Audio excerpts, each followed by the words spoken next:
लाल बत्ती, एक बड़ी सी सरकारी गाड़ी, एक बड़ा बंगलो और उस बंगलो के अंदर एक ऑफिसर जिसके सामने फाइल्स का ढेर लगा हुआ है। बचपन से हमने आईएएस ऑफिसर की इमेज कुछ ऐसी ही देखी है, लेकिन एक सवाल है कि आईएएस ऑफिसर की असली पावर क्या है? क्या पावर एक बड़ी कार है? क्या पावर एक बड़ा बंगलो है? क्या पावर सिर्फ फाइल पर सिग्नेचर करना है? या फिर पावर यह है कि जब सामने कोई कितना भी पावरफुल आदमी खड़ा हो, ऑफिसर उससे कह सके रूल सबके लिए सेम है। कभी करप्शन फाइल को रोकने में होता है, कभी गलत आदमी को लाइसेंस देने में होता है, कभी किसी बड़े बिजनेसमैन की गलती देखकर आंख बंद कर लेने में है, और कभी कभी सबसे बड़ा करप्शन होता है कुछ ना करना। आज की स्टोरी एक ऐसे आईएएस ऑफिसर की है जिसका नाम आज सोशल मीडिया पर वायरल हो रहा है। महाराष्ट्र कैडर के 2005 बैच के आईएएस ऑफिसर, लगभग 21 साल की सर्विस और कैरियर में करीब 25 ट्रांसफर। लेकिन मई 2026 में जब उन्हें Maharashtra food and drug administration यानी एफडीए का कमिश्नर बनाया गया, तब उनकी स्टोरी ने एक नया टर्न ले लिया। क्योंकि इस बार सामने कोई एक इलीगल शॉप या म्युनिसिपल डिपार्टमेंट नहीं था, सामने था पूरा फूड सेफ्टी सिस्टम। और सिर्फ 2 महीने की एक्शन ने मुंबई और महाराष्ट्र के फूड बिजनेस को एक सिंपल मैसेज दे दिया, अब इंस्पेक्शन सिर्फ छोटी दुकान तक लिमिटेड नहीं रहेगा। इंडिया में हम जो खा रहे हैं वो कितना सेफ है, जरा अपनी डेली लाइफ के बारे में सोचिए। सुबह दूध, दोपहर में रेस्टोरेंट का खाना, शाम को चाय या जूस, रात में ऑनलाइन फूड डिलीवरी। हमें नेचुरली लगता है कि जो चीज हम खा रहे हैं वो फूड सेफ्टी स्टैंडर्ड को फॉलो करती होगी, लेकिन नंबर्स एक अनकंफर्टेबल पिक्चर दिखाते हैं। फाइनेंशियल ईयर 2025-26 में countrywide 2,23,808 food safety sample test किए गए। इनमें से 40,023 सैंपल नॉन कंफर्मिंग पाए गए। सिंपल लैंग्वेज में समझें तो टेस्टेड सैंपल्स में लगभग हर 5वां सैंपल स्टैंडर्ड पर खरा नहीं उतरा। इसी पीरियड में फूड बिजनेसेस के 5.5 लाख से ज्यादा इंस्पेक्शन रिपोर्ट किए गए। और यहाँ एक इंपॉर्टेंट बात है, ये नंबर्स ये प्रूव नहीं करते कि इंडिया का हर 5वां फूड प्रोडक्ट अनसेफ है। ये सिर्फ टेस्टेड सैंपल्स का डेटा है, लेकिन ये जरूर बताता है कि फूड सेफ्टी एक सीरियस रेगुलेटरी प्रॉब्लम है। अब सवाल है, अगर इतने सैंपल फेल हो रहे हैं तो एक्शन कितना हो रहा है? और अगर रूल्स ऑलरेडी एग्जिस्ट करते हैं तो फिर ग्राउंड पर प्रॉब्लम इतनी बड़ी क्यों है? फूड सिर्फ एडल्ट्रेशन नहीं है। हम अक्सर बोल देते हैं थोड़ी बहुत मिलावट तो हर जगह होती है, लेकिन फूड सेफ्टी सिर्फ ये चेक करना नहीं है कि दूध में पानी मिला है या नहीं। फूड सेफ्टी का मतलब है कि किचन हाइजेनिक है या नहीं, क्या एक्सपायर्ड इंग्रेडिएंट यूज हो रहे हैं, स्टाफ की हाइजीन कैसी है, फूड को प्रॉपर टेम्परेचर पर स्टोर किया जा रहा है या नहीं। एफएसएसआई के मिल्क सर्वे में भी क्वालिटी और सेफ्टी को लेकर सीरियस इशू सामने आया था। 2019 के सर्वे में 6,432 मिल्क सैंपल 1,103 सिटीज और टाउन से कलेक्ट किए गए थे। सर्वे में काफी सैंपल प्रिस्क्राइब क्वालिटी पैरामीटर्स को कंप्लायंट नहीं थे और कुछ सैंपल में एंटीबायोटिक और दूसरे सब्सटेंसेस प्रिस्क्राइब लिमिट से ऊपर मिले थे। मतलब सिर्फ मिलावट तक लिमिटेड नहीं है, प्रॉब्लम फूड चेन का हर लेवल पर मॉनिटरिंग की। अब आते हैं सिस्टम की एक फंडामेंटल प्रॉब्लम पर, मैन पावर। 2017 की महाराष्ट्र पर सीएजी ऑडिट रिपोर्ट ने एफडीए की इंस्पेक्शन कैपेसिटी को लेकर सीरियस क्वेश्चन रेज किए थे। रिपोर्ट के अकॉर्डिंग एक ड्रग इंस्पेक्टर के पास एवरेज में अराउंड 820 यूनिट्स का वर्कलोड था। पुणे डिवीजन में ये नंबर 1,213 यूनिट्स पर इंस्पेक्टर तक पहुंच रहा था। अब एक सिंपल सवाल, एक इंस्पेक्टर के पास अगर 1,000 से ज्यादा एस्टेब्लिशमेंट हैं तो वो हर जगह कितनी बार जाएगा और कितनी डेप्थ में इंस्पेक्शन करेगा? यही वो पॉइंट है जहां रेगुलेटरी सिस्टम वीक पड़ता है। रूल बनाने से स्ट्रांग नहीं होता, रूल्स को ग्राउंड पर इन्फोर्स करने के लिए man power technology, testing labs, accountability और पॉलिटिकल इंडिपेंडेंस भी चाहिए होती है। और जब रेगुलेटर वीक होता है तो नेचुरली एडवांटेज किसे मिलता है? जिसके पास पैसा होता है, जिसके पास कनेक्शन है, जिसके पास लॉयर है और जिसके पास इतना इन्फ्लुएंस है कि एक इंस्पेक्शन को एक रूटीन इनकन्वीनियंस बना सके। और करप्शन रेगुलेटर के अंदर भी हो सकता है। अब एक और अनकंफर्टेबल एग्जांपल देखिए। मई 2024 में सीबीआई ने एफएसएसआई के मुंबई रीजनल ऑफिस के असिस्टेंट डायरेक्टर अमोल जगताप को एलिजिटली 1.2 लाख रुपए के ब्राइब लेते हुए ट्रैप किया था। केस में एक प्राइवेट टेस्टिंग लेबोरेटरी के डायरेक्टर और सीनियर मैनेजर समेत दूसरे लोग भी अरेस्ट हुए थे। रिपोर्ट्स के अकॉर्डिंग सर्चेस में अराउंड 1.42 करोड़ रुपए कैश, गोल्ड, बिस्किट और दूसरे डॉक्यूमेंट्स भी रिकवर हुए। अब यहाँ आयरनी समझिए, फूड सैंपल की टेस्टिंग और रेगुलेटरी कंप्लायंस सिस्टम का काम है ये इंश्योर करना कि फूड सेफ है या नहीं। और इसी इकोसिस्टम के अंदर एक ऑफिसर पर ब्राइब का एलिगेशन लगता है। इसका मतलब ये नहीं कि पूरा डिपार्टमेंट करप्ट है, लेकिन ये जरूर दिखाता है कि रेगुलेटरी सिस्टम के अंदर करप्शन का रिस्क भी रियल है। और इसी बैकग्राउंड में तुकाराम मुंडे की एंट्री और भी इंटरेस्टिंग हो जाती है। तुकाराम मुंडे कौन है? 3 जून 1975 महाराष्ट्र का बीड डिस्ट्रिक्ट में तरसोंगा गांव के एक फार्मर फैमिली में, कोई पॉलिटिकल डायनेस्टी नहीं, कोई एडमिनिस्ट्रेटिव फैमिली बैकग्राउंड नहीं, गवर्नमेंट स्कूल से पढ़ाई और बचपन से ही इकोनॉमिक स्ट्रगल। रिपोर्ट्स के अकॉर्डिंग उन्होंने स्कूल के साथ फार्मिंग में भी काम किया। एमपीएससी में मल्टीपल अटेम्प्ट्स के बाद सक्सेस मिली और फिर यूपीएससी सिविल सर्विस एग्जामिनेशन में उन्होंने ऑल इंडिया रैंक 20 सिक्योर की। 2005 में आईएएस ज्वाइन किया और महाराष्ट्र कैडर मिला। यानी आज जिस ऑफिसर को हम मुंबई के बड़े रेस्टोरेंट और फूड बिजनेसेस पर एक्शन लेते देख रहे हैं, उनकी जर्नी किसी प्रिविलेज अर्बन बैकग्राउंड से नहीं स्टार्ट हुई थी। वो महाराष्ट्र के एक ड्रॉट प्रोन रूरल एरिया से आई थी और फिर शुरू होता है ट्रांसफर का सिलसिला। आईएएस ऑफिसर बनने के बाद उनकी पोस्टिंग महाराष्ट्र के अलग अलग डिस्ट्रिक्ट और डिपार्टमेंट में होती रही। नंदेड़, नागपुर, जलना, सोलापुर, नवी मुंबई, नासिक, मुंबई और कई दूसरी रिस्पॉन्सिबिलिटीज। लेकिन एक चीज बार बार रिपीट होती रही, ट्रांसफर। 2026 में एफडीए कमिश्नर बनने तक उनके कैरियर में लगभग 25 ट्रांसफर हो चुके थे। अब यहाँ एक इंपॉर्टेंट डिस्टिंक्शन है, हर ट्रांसफर को ऑटोमेटिकली पॉलिटिकल पनिशमेंट कहना सही नहीं होगा।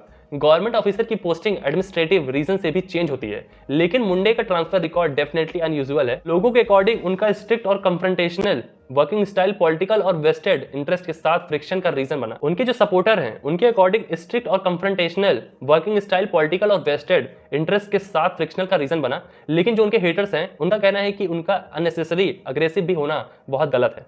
लेकिन एक बात अनडिनाइबल है, जहां भी गए कंट्रोवर्सी उनके साथ गई। सोलापुर में बालू माफिया और वाटर क्राइसिस उनके कैरियर के इंपॉर्टेंट चैप्टर में से एक था। सोलापुर एक ड्रॉट प्रोन डिस्ट्रिक्ट है। वाटर शॉर्टेज और टैंकर डिपेंडेंसी वहां लॉन्ग स्टैंडिंग प्रॉब्लम्स रही है। इलीगल सैंड माइनिंग भी एक मेजर इशू था। मुंडे के टेन्योर में इलीगल सैंड माइनिंग के खिलाफ एक्शन हुआ और वाटर मैनेजमेंट पर भी काम हुआ। उनके वर्क के लिए महाराष्ट्र गवर्नमेंट ने उन्हें 2015-16 के बेस्ट कलेक्टर अवार्ड भी दिया। यहाँ से उनकी वर्किंग स्टाइल का एक पैटर्न समझ आता है। वो सिर्फ फाइल पर ऑर्डर पास करने वाले ऑफिसर नहीं दिखना चाहते थे, वो ग्राउंड पर जाकर एक्शन लेना प्रेफर करते थे। और जब ग्राउंड पर एक्शन होता है तो किसी न किसी पावरफुल इंटरेस्ट को प्रॉब्लम होती ही है। 2026 में मुंडे नवी मुंबई म्युनिसिपल कॉर्पोरेशन के कमिश्नर बने और यहां भी उनका स्टाइल सेम रहा। ऑफिसर्स के अगेंस्ट एक्शन, इलीगल एक्टिविटीज के अगेंस्ट क्रैकडाउन और इलेक्टेड रिप्रेजेंटेटिव्स के साथ फ्रिक्शन। सिचुएशन इतनी बड़ी कि कॉर्पोरेशन की जनरल बॉडी में भी उनके अगेंस्ट नॉन कॉन्फिडेंस मोशन तक आया। इस एपिसोड का इंटरेस्टिंग पार्ट ये था कि डिफरेंट पॉलिटिकल पार्टीज के कॉर्पोरेटर्स उनके खिलाफ एक साथ आए। अब इसको आप दो तरह से देख सकते हैं। एक इंटरप्रिटेशन ये है कि ऑफिसर अननेसेसरी कंफ्रंटेशनल होता है। दूसरा इंटरप्रिटेशन यह है कि जब एक ऑफिसर एग्जिस्टिंग इंटरेस्ट को डिस्टर्ब करता है तो पॉलिटिकल डिफरेंस टेम्परेरी साइड पर चले जाते हैं। सच क्या था ये हर केस के फैक्ट्स पर डिपेंड करता है, लेकिन मुंडे के कैरियर में ये पैटर्न बार बार दिखता है। उनके फ्रीक्वेंट ट्रांसफर को लेकर एक बार उनसे पूछा गया कि बार बार ट्रांसफर होने पर फैमिली पर क्या इंपैक्ट पड़ता है। उनके रिपोर्टेडली सिंपल जवाब था, बच्चे को हर साल नए स्कूल में डालना पड़ता है। What's new? लाइन छोटी है लेकिन ट्रांसफर की रियलिटी समझने के लिए काफी है। एक ऑफिसर का ट्रांसफर सिर्फ ऑफिस चेंज नहीं होता, फैमिली शिफ्ट होती है, बच्चों का स्कूल चेंज होता है, घर चेंज होता है, टीम चेंज होती है और फिर जीरो से सिस्टम बिल्ड करना पड़ता है। मुंडे के कैरियर में ये साइकिल बार बार रिपीट हुई। 25 जनवरी 2026 में एफडीए में एंट्री हुई और फिर आता है 25 मई 2026। तुकाराम मुंडे महाराष्ट्र एफडीए के कमिश्नर बनते हैं। अब उनके सामने कोई एक म्युनिसिपल कॉर्पोरेशन नहीं थी, उनके सामने था एक पूरा regulatory ecosystem. Food manufacturers, dairies, restaurants, hotels, clubs, food distributor, testing laboratories, drug businesses और थाउजेंड ऑफ एस्टेब्लिशमेंट। और मुंडे ने सबसे पहले एक इंपॉर्टेंट अप्रोच अडॉप्ट की। सिर्फ रिटेलर को पकड़ने के बजाय सप्लाई चेन को भी टारगेट किया। अगर एडल्टरेटेड प्रोडक्ट शॉप में मिल रहा तो सिर्फ शॉपकीपर को पकड़ने से प्रॉब्लम सॉल्व नहीं होगी, पता करो माल बना कहाँ, होलसेलर कौन, डिस्ट्रीब्यूटर कौन, ट्रांसपोर्टर कौन और मैन्युफैक्चरर कौन, यानी पूरी चेन पकड़ो। और फिर सामने आए सिंथेटिक और एडल्टरेटेड मिल्क के केसेस। महाराष्ट्र एफडीए ने मल्टीपल रेट्स में एलिजेटली सिंथेटिक मिल बनाने वाले नेटवर्क पर एक्शन लिया। हिंदुस्तान टाइम्स की रिपोर्टिंग के अकॉर्डिंग 5 जिलों में सिंथेटिक मिल्क रैकेट पर एक्शन के दौरान 13 लोग अरेस्ट हुए और सिंथेटिक मिल्क प्रोडक्शन से एलिजेटली लिंक सब्सटेंसेस को सीज किए गए। अब इमेजिन कीजिए, सुबह घर में दूध आता है, आप चाय बनाते हैं, आप बच्चे को देते हैं, आप उसी से दही बनाते हैं और अगर उस सप्लाई चेन में एक्चुअल मिल्क की जगह केमिकली प्रिपेयर्ड प्रोडक्ट आ रहे हो तो ये सिर्फ चीटिंग नहीं, ये आपके हेल्थ के साथ एक मजाक है। इसीलिए फूड एडल्ट्रेशन को छोटी मोटी मिलावट कहकर इग्नोर करना बहुत खतरनाक है। दूध से लेकर गुटखा तक मुंडे की एफडीए टीम की एक्शन लिस्ट में सिर्फ दूध तक सीमित नहीं रहा है। Paneer, edible oil, drinking water, jaggery, tea powder, spices, mango ripening, chemicals, gutkha, जी हाँ गुटखा भी शामिल है, टोबैको और दूसरे फूड प्रोडक्ट्स। पान मसाला में बड़े से बड़े बॉलीवुड एक्टर्स प्रमोट कर रहे हैं, इनफैक्ट कुछ क्रिकेटर्स भी प्रमोट कर रहे हैं। How can we stop this from happening? Misleading advertisement easily. जून तक की रिपोर्टिंग में एफडीए के एक्शन से अराउंड 12 करोड़ रुपए के एडल्टरेटेड या प्रोहिबिटेड फूड प्रोडक्ट सीज होने की इंफॉर्मेशन सामने आई। बाद की रिपोर्टिंग में जुलाई तक 1100 से ज्यादा इंस्पेक्शन, और 50 करोड़ रुपए के सीज्ड फूड स्टॉक का फिगर भी रिपोर्ट हुआ। यानी ये एक दो वायरल रेड का मैटर नहीं था, ये एक सस्टेन इन्फोर्समेंट ड्राइव थी। और फिर मुंबई के बड़े क्लब्स की बारी। अब तक एक्शन की न्यूज आती थी स्मॉल वेंडर्स और फूड मैन्युफैक्चरर्स की, लेकिन फिर अटेंशन गया मुंबई के बड़े क्लब्स और रेस्टोरेंट पर। ऐसे एस्टेब्लिशमेंट जिनके नाम डिकेड से सिटी के आइडेंटिटी का पार्ट है। इंस्पेक्शन में हाइजीन वायलेशन की रिपोर्ट सामने आई, कुछ बड़े क्लब्स के लाइसेंस भी सस्पेंड किए गए। लिस्ट में एक बड़ा नाम था क्रिकेट क्लब ऑफ इंडिया, एक हिस्टोरिक इंस्टीट्यूशन, फिर MIG क्रिकेट क्लब और दूसरे प्रोमिनेंट क्लब भी FD एक्शन के स्कोप में आए। यहां से इंडस्ट्री को क्लियर मैसेज मिला, ब्रांड बड़ा होने से फूड सेफ्टी रूल्स छोटे नहीं हो जाते। के रुस्तम आइकॉनिक नाम, लेकिन रूल्स सबके लिए सेम। मुंबई के चर्च गेट का आइकॉनिक के रुस्तम डिकेड्स पुराना नाम है, मुंबई की फूड कल्चर का पार्ट है, लेकिन FDA इंस्पेक्शन के बाद उसका लाइसेंस सस्पेंड किया गया। रिपोर्ट्स में rodents file, expired flavouring agents और कोल्ड चेन रिलेटेड इश्यूज जैसे वॉल्यूशन का जिक्र हुआ था और यहीं से सोशल मीडिया पर डिबेट शुरू हो गई। कुछ लोगों ने कहा इतना आइकॉनिक एस्टैब्लिशमेंट है, इसे टारगेट क्यों किया जा रहा है। लेकिन रेगुलेटर का बेसिक आर्गुमेंट सिंपल है, आपका ब्रांड कितना भी पुराना हो, फूड सेफ्टी स्टैंडर्ड पुराने नहीं हो सकते। अगर वॉल्यूशन है तो एक्शन होना चाहिए, लेकिन इसी पॉइंट पर एक दूसरा सवाल भी आता है, क्या एक्शन प्रॉपर लीगल प्रोसेस के साथ हुआ। और यही डिबेट इंपॉर्टेंट है। 110 साल पुरानी पारसी डेयरी भी एक्शन के रडार में आ गई। पारसी डेयरी फार्म भी FD एक्शन की रिपोर्ट में आया। एक दशक पुराना ब्रांड, मैसिव लेगेसी, लेकिन फूड रेगुलेशन में हिस्ट्री एग्जाम्पशन नहीं देती। अगर हाइजीन या सेफ्टी वॉल्यूशन मिलता है तो रेगुलेटर को एक्शन लेना ही चाहिए। रेस्टोरेंट इंडस्ट्री एसोसिएशन ने क्रैकडाउन को ब्रॉडली सपोर्ट किया, लेकिन साथ ही ट्रांसपेरेंसी, प्रेडिक्टेबल प्रोसेस और ड्यू प्रोसेस की डिमांड भी रखी। और ऑनेस्टी, ये डिमांड रीजनेबल भी नहीं है, क्योंकि एक हेल्दी रेगुलेटरी सिस्टम में दोनों चीजें साथ होनी चाहिए। मिलावट और अनसेफ फूड पर जीरो टॉलरेंस और ऑनेस्ट बिजनेसेस के लिए fair procedure. Bombay high court ने भी सवाल उठाए। अब यहाँ स्टोरी इंटरेस्टिंग हो जाती है, क्योंकि अगर हम सिर्फ सोशल मीडिया पर क्लिप देखेंगे तो लगेगा कि मुंडे जो भी कर रहे हैं ऑटोमेटिकली राइट है, लेकिन डेमोक्रेसी में रेगुलेटर भी लॉ के अंडर ही काम करता है। बॉम्बे हाई कोर्ट ने FDA की कुछ एक्शंस पर ड्यू प्रोसेस और प्रोफेशनलिटी को लेकर क्वेश्चन रेज किए। मिल्क सप्लायर के मैटर में कोर्ट ने लाइसेंस सस्पेंशन जैसे ड्रास्टिक एक्शन से पहले प्रोसीजर और हियरिंग फॉलो करने की इंपॉर्टेंस पर जोर दिया। एक और केस में कोर्ट ने FDA को पावर का यूज जुडिशली करने की बात कही, और ये पॉइंट बहुत इंपॉर्टेंट है। स्ट्रिक्ट होना अच्छी बात है, लेकिन लॉ के बाहर स्ट्रिक्ट होना अच्छी बात नहीं है। एक ऑनेस्ट ऑफिसर को भी प्रोसीजर फॉलो करना ही पड़ेगा, क्योंकि कल अगर कोई जेन्युइनली करप्ट बिजनेस एक्शन के खिलाफ कोर्ट चला जाता है तो गवर्नमेंट को अपना डिसीजन लीगली डिफेंड करना ही पड़ेगा। अब आता है 250 करोड़ वाला एलिगेशन, और अब स्टोरी का सबसे एक्सप्लोसिव पार्ट। 24 जून 2026 को महाराष्ट्र असेंबली में NCP SP MLA Jitendra Awadh ने एलिगेशन लगाया कि तुकाराम मुंडे को ट्रांसफर करवाने के लिए ड्रग लॉबी से 250 करोड़ रुपए कलेक्ट किए जा रहे हैं। ड्रग कंपनीज ज्या मुंडेंमुळे कामाला लागल्या आहेत त्यांनी 250 कोटी रुपये जमा केलेत फक्त मुंडेंची पत्ती करायची म्हणून। उन्होंने इसको इंटरनेशनल ड्रग लॉबी से कनेक्ट करते हुए सीरियस एलिगेशन से रेस किए। ये स्टेटमेंट मीडिया रिपोर्ट्स में वाइडली कवर्ड हुआ। एक MLA ने 250 करोड़ रुपए के एलिजेड ट्रांसफर ऑपरेशन का क्लेम किया। अब इसका सच क्या है, ये इन्वेस्टिगेशन और एविडेंस का मैटर है, लेकिन एलिगेशन अपने आप में एक इंपॉर्टेंट क्वेश्चन जरूर रेस करता है। अगर एक रेगुलेटर की एक्शन से बड़े इकोनॉमिक इंटरेस्ट इंपैक्ट हो रहे हैं तो क्या उस रेगुलेटर पर प्रेशर आ सकता है, और अगर प्रेशर आ रहा है तो उसका एविडेंस क्या है। इंडस्ट्री भी अनकंफर्टेबल है। रेस्टोरेंट्स और होटल एसोसिएशन ने भी गवर्नमेंट को रिप्रेजेंटेशन दिया है। उनकी कंसर्न ये थी कि लाइसेंस सस्पेंशन जैसे सीवियर एक्शन से पहले बिजनेसेस को नोटिस और अपॉर्चुनिटी टू रेक्टिफाई मिलनी चाहिए। और उनकी एक और कंसर्न थी नेम एंड शेम का यूज केयरफुली होना चाहिए। अब इमेजिन कीजिए कि एक रेस्टोरेंट में हाइजीन वॉल्यूशन मिलता है। रेगुलेटर के लिए ये पब्लिक हेल्थ इशू है, रेस्टोरेंट के लिए ये बिजनेस सर्वाइवल का इशू है, कंज्यूमर के लिए ये ट्रस्ट का इशू है। इसलिए आइडियल सिस्टम को तीनों को बैलेंस करना पड़ेगा। पब्लिक हेल्थ फर्स्ट, लेकिन फेयर प्रोसीजर भी मैंडेटरी है। तो क्या तुकाराम मुंडे परफेक्ट ऑफिसर हैं? नहीं। और किसी भी ब्यूरोक्रेट को परफेक्ट डिक्लेयर करना भी सही नहीं। और उनकी वर्किंग स्टाइल पर क्रिटिसिज्म हुआ है। उनके एग्रेसिव अप्रोच को लेकर क्वेश्चन आए हैं। उनके डिसीजन को कोर्ट में चैलेंज भी किया गया है। लेकिन उनकी पब्लिक इमेज का एक मेजर फीचर ये रहा है कि करप्शन का कोई मेजर प्रूवन केस उनके अगेंस्ट एस्टैब्लिश नहीं हुआ।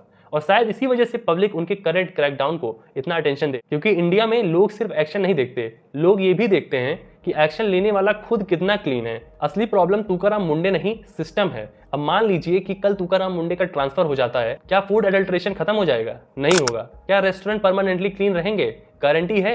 नहीं है। गारंटी कौन लेगा इसका कि वो देखते रहेंगे? क्या सिंथेटिक मिल्क का बिजनेस खत्म हो जाएगा? नहीं खत्म होगा, क्योंकि प्रॉब्लम एक आदमी से बड़ी है। हमें सिर्फ स्ट्रिक्ट ऑफिसर नहीं चाहिए, हमें स्ट्रॉन्ग इंस्टीट्यूशन चाहिए। ऐसे इंस्पेक्टर चाहिए जिनके पास मैनेजेबल वर्कलोड हो, इंडिपेंडेंट टेस्टिंग लैबोरेटरीज चाहिए, डिजिटल कंप्लेंट सिस्टम चाहिए, रैंडम इंस्पेक्शन चाहिए, ट्रांसपेरेंट सैम्पलिंग चाहिए, टाइम बाउंड प्रोसिक्यूशन चाहिए, स्ट्रॉन्ग पेनल्टीज चाहिए, और ऑफिसर को पॉलिटिकल या कॉमर्शियल प्रेशर से इंस्टीट्यूशनल प्रोटेक्शन चाहिए, और मुझे आप इस चैनल पर सब्सक्राइबर चाहिए। तब जाकर सिस्टम एक इंडिविजुअल ऑफिसर पर डिपेंड नहीं करेगा, तभी आपको नॉलेज मिलती रहेगी। एक ऑनेस्ट ऑफिसर से ज़्यादा जरूरी है कि एक ऑनेस्ट सिस्टम होना, और शायद ये तुकाराम मुंडे की स्टोरी का सबसे इंपॉर्टेंट लेसन है। हम सोशल मीडिया पर किसी ऑफिसर को सिंघम बना देते हैं, क्लिप्स वायरल होती हैं, लोग चीयर करते हैं, रेस्टोरेंट में फेयर क्रिएट हो जाता है, लेकिन डेमोक्रेसी में गवर्नेंस सिर्फ फेयर से नहीं चलती है। गवर्नेंस चलती है लॉ से, एविडेंस से, प्रोसीजर से, अकाउंटेबिलिटी से। अगर मुंडे जैसे ऑफिसर के एक्शन से अडल्ट्रेटेड फूड का नेटवर्क ब्रेक होता है तो ये गुड गवर्नेंस है, लेकिन अगर वही एक्शन प्रॉपर प्रोसीजर के बिना होता है और कोर्ट उसे ओवरटर्न कर देता है तो सिस्टम फिर वही आ जाता है जहां से स्टार्ट हुआ था। इसलिए रियल सक्सेस तब होगी जब ऑफिसर स्ट्रिक्ट हो, सिस्टम ट्रांसपेरेंट हो और कोर्ट में हर एक्शन टिक सके। तो आईएएस ऑफिसर होना एक्चुअली क्या है? अब वापस उसी क्वेश्चन पर आते हैं जहां से वीडियो स्टार्ट हुआ था। आईएएस ऑफिसर होना क्या है?